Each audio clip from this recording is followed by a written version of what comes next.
Alright, so backup plan is some salmon. So I decided to go ahead and defrost some salmon. Got these from ShopRite. It came with about 4 pieces in it. So all I did was took some salted butter, just experimenting. Salted butter and spread it on top. I used some onion powder, some garlic powder, and some black pepper, and some curry powder, and some red wine. So I'm going to close this up and put it in the air fryer and let it bake and see what the outcome is. I'm gonna do only season one side, but let me go ahead and turn it like that.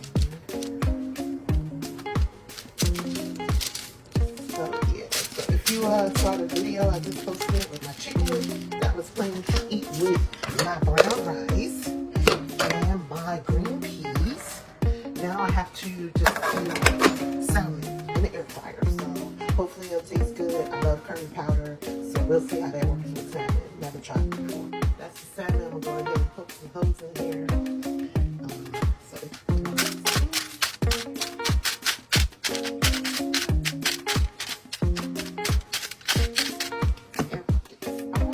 in the air fryer.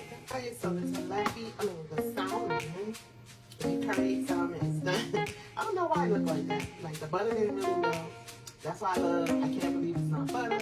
But when your pockets don't say $5 for butter, you gotta get the cheap stuff. So I would have had, I can't believe it's not butter, but this is the finished outcome. That's my little prep plate that I got for tomorrow.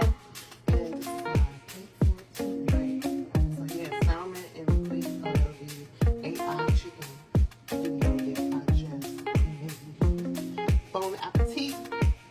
I did make on the salmon. Let's see.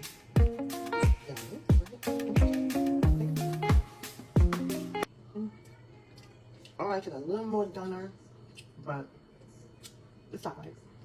It don't really taste like that, but it's good. It'll work. It's better than the AI chicken though. Peace out. Have a good night.